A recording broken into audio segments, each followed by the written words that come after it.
আসসালামু আলাইকুম। আজকে আমি আপনাদের সাথে শেয়ার করব হাতে মাখা খুবই মজাদার গরুর মাংস।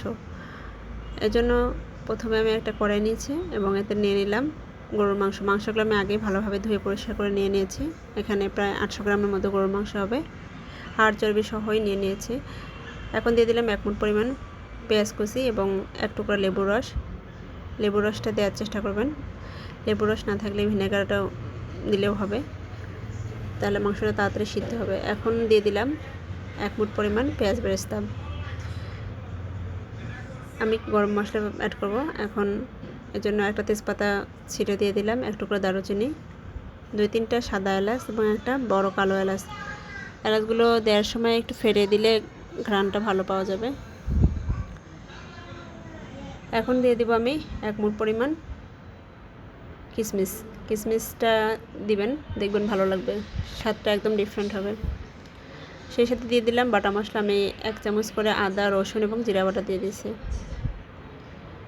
এখন দিব গুঁড়া মশলা। আমি এখানে 1 চামচ হলুদ, 1 চামচের একটু কম হবে গুঁড়া মরিচ, আর সেই সাথে দিয়ে দিলাম 1 চামচ হচ্ছে ধনিয়ার গুঁড়া।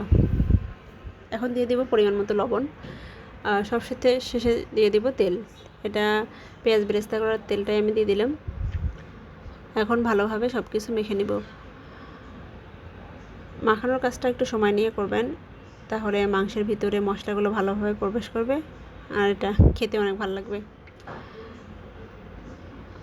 মাখাইতে মাখাইতে দেখা যাবে যে মাংস থেকে একটা সুন্দর অ্যারোমা বের হচ্ছে, তাহলে বুঝতে পারবেন যে সব মশলা ঠিকঠাক পরিমাণ মতো হয়ে গেছে। মাংসটা সব ভালোভাবে মেশানো হয়ে গেছে মশলার সাথে। এখন আমি দিয়ে দেব পানি। আমি 1 কাপ পরিমাণ পানি দিয়ে দেব।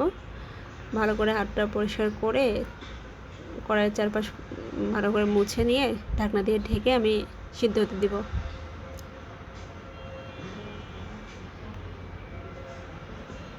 চুলার আঁচটা মিডিয়াম টু হাইতে রেখেছিলাম। তো যখন এরকম বলক চলে আসবে তখন একদম লোতে রেখে আমি অপেক্ষা করব সিদ্ধ হওয়া পর্যন্ত।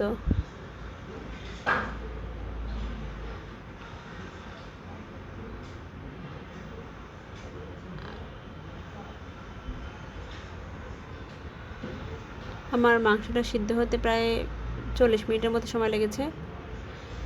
এখন আমি দিয়ে দিব ভাজা জিরার গুঁড়া এবং গরম মশলার গুঁড়া। গরম মশলার গুঁড়োটা আমি ঘরেই তৈরি করেছি। সব কিছু দিয়ে ভালোভাবে মিশিয়ে নেব। আর 2-4 মিনিট রান্না করে আমি চুলা থেকে নামিয়ে নেব। এরপর যে লবণটাও চেক করে দেখেছি, লবণ ঠিক আছে।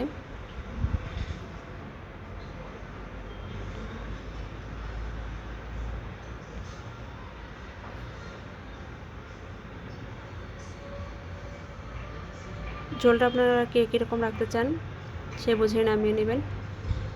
এখন আমি একটা বাটিতে মাংসগুলো উঠিয়ে নেব আর উপর থেকে একটু পেঁয়াজ বেরেস্তা দিয়ে দেব।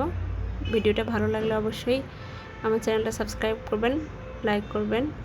সবাইকে অসংখ্য ধন্যবাদ। আসসালামু আলাইকুম।